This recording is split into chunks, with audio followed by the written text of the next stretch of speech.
சக்ராஸ் பற்றி பார்த்துருக்கோம். சக்ரா மெடிடேஷன்ஸ் அப்போ ஒவ்வொரு சக்ராலையும் எவ்வளோ இந்த மாதிரி இதழ்கள் இருக்கும்னு சொல்லியிருப்பாங்க. எனக்கு தோணுச்சு இந்த முதுகுத்தண்டுலேருந்து நம்மளோட உடம்புல இருக்க ஆர்கன்ஸ் கூட சில சிஸ்டம் கூட கனெக்ட் ஆகுதுன்னு சொல்லிட்டு அது கூட கம்பேர் பண்ணிக்கலாம்னு சொல்லிட்டு அப்போ நியூரல் கனெக்ஷன்ஸ் தான் இது ரெப்ரசென்ட் பண்ணுற மாதிரி இருக்குது. இங்கே தௌசண்ட்ஸ் ஆஃப் உறுப்புகள்லேருந்து நிறைய இன்ஃபர்மேஷன்ஸ் இங்கே வந்து சேருது. இங்கே ஒரு 2 இடத்துலேருந்து வந்து சேருதுன்ற மாதிரி அந்த நம்பர் ஆஃப் நியூரானுக்கு டென்ட்ரேட்ஸ் இருக்கிற மாதிரி பிரான்ச்சஸ் இங்கே நியூக்ளியஸ் இருக்குதுன்னா பல இடத்துலேருந்து இன்ஃபர்மேஷன் கலெக்ட் பண்ணுறதுக்காக பிரான்ச்சஸ் இருக்கிற மாதிரி இந்த சக்ராக்கு தேவையான பிரான்ச்சஸ் இன்ஃபர்மேஷன் கொடுக்குறதுக்கும் வாங்குறதுக்குமான பெட்டல்ஸ் மாதிரி இது தோணுச்சு. அதை தான் ஷேர் பண்ணணும்னு நினச்சேன். அது ரிலேட்டட் இன்ஃபர்மேஷனை ரிலேட்டட் உறுப்புகளுக்கு கொடுக்கறதுக்கான வாய்ப்பு இருக்குது. அங்கேருந்து ரிசீவ் பண்ணுறதுக்கான வாய்ப்பு இருக்குன்றது 11th ஸ்டாண்டர்ட் பயாலஜியில் கூட படித்த மாதிரி ஞாபகம். அதாவது நரம்பு கற்றைகள் இங்கே வந்து இங்கேருந்து பிரான்ச் ஆகி பிரிஞ்சு போகிற மாதிரி அப்படியே வரைஞ்சிருப்பாங்க. இப்படி வரைஞ்சிருப்பாங்க 11th ரொம்ப வருஷத்துக்கு முன்னாடி. இப்போ எப்படி இருக்குன்னு தெரியல ஸ்டேட் போர்டில். அப்புறம் வந்து கலர் கடை ரொம்ப இம்பார்ட்டண்ட்டாக எனக்கு புரிஞ்சுது.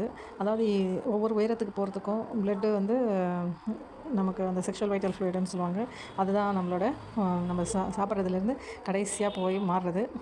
ரத்தம், மாமிசம், சதை, எலும்பு, கொழுப்பு அந்த மாதிரி செக்ஷுவல் வைட்டல் ஃப்ளூயிடுன்னு மகரிஷி சொல்லியிருப்பாங்க. அதை ஓஜஸ் பண்ணி நம்ம கொண்டு போகிறப்போ இங்கெல்லாம் வந்து ஃபிசிக்கல் வேலைக்கு வரலாம் ரத்தத்தில் மூலயமாவே போயிடுதுன்றது அந்த சக்தி பார்க்கலாம். ஆனால் இங்கே போகிறப்போ பல மெல்லிய எலக்ட்ரோ மேக்னெட்டிக் வேவ்ஸ் மாதிரி தான் போக முடியுன்ற மாதிரி ரொம்ப மெல்லியதாக ஓஜஸ்ன்னு சொல்லுவாங்க.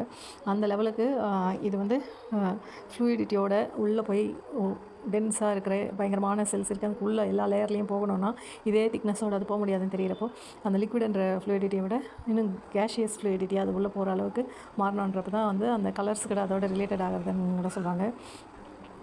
ஊதா கலர், பர்பிள் கலர் எல்லாம் இந்த ஹையர் சக்கரஸ்க்கு சொல்லுவாங்க.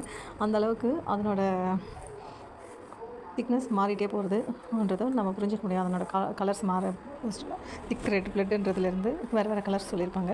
அது வேறு எதுக்காக சொன்னாங்கன்னு தெரியல. ஆனால் இங்கே போகிறப்ப எனக்கு அப்படி தோணுச்சு. அதனோட திக்னஸ் குறைஞ்சிட்டே போனால் தான் அது மேலே ஏறிட்டே போக முடியுன்ற மாதிரி. கிராவிட்டிலேருந்து எதிர்த்து மேலே போகிற மாதிரி எஸ்கேப் வெலாசிட்டி அளவுக்கு இருக்கிறப்போ இங்கே போய் அது சேர்கிறதுக்கான வாய்ப்பு இருக்குது. அந்த எஸ்கேப் வெலாசிட்டி ஓஜஸில் இருக்குதுன்னு தோணுச்சு. அந்த காயக்கல்பத்தில் வாழ்க வளமுடன்லாம் சொல்லியிருப்பாங்க. அந்த ப்ராக்டிஸ் எல்லாம் பண்ணால் அது அந்தளவுக்கு போகிறதுக்கான வாய்ப்புகள் இருக்குது. இல்லைன்னா நம்ம காக்னேட்டிவாக நம்மளோட முயற்சியில் நம்ம கான்ஷியஸாக படிக்கிறப்போ நான் அதை தான் நினச்சேன். 11th 12th எல்லாம் படிக்கிறப்போ அவ்வளோ டீப்பான சப்ஜெக்ட்ஸ் விஷுவலைசேஷனோட அவ்வளோ திட்டாக ஃப்ரீக்வன்சிக்கு போய் டீப்பாக படிக்கிறப்போ அது தானாகவே அந்த காலத்தில் 16 இயர்ஸில் 2-3 குழந்தை இருந்தவங்க இப்போ 2-3 டிகிரி படிக்கிற அளவுக்கு அந்த செக்ஷுவல் வைட்டல் ஃப்ளூயிட் ஃபிசிக்கலாக யூஸ் ஆகாமல் இங்கே மேலே போய் யூஸ் ஆகுதுன்னா அந்த திட்டா ஃப்ரீக்வன்சியில் டீப்பாக விஷுவலைஸ் பண்ணி கொஸ்டின் ஆன்சர் கேட்டு டீப் டிஸ்கஷனில் லாஜிக்கலாக படிக்கிறப்போ அது தானாகவே அந்த மாதிரி ஏறி போகுதுன்ற மாதிரி எனக்கு தெரிஞ்சது. இது உங்கள்கிட்ட ஷேர் பண்ணிக்கணும்னு தோணுச்சு. உங்களுக்கும் புரியும்னு நம்புகிறேன். நீங்கள் இதை மேலே திங்க் பண்ணுவீங்கன்னு நினைக்கிறேன். நன்றி.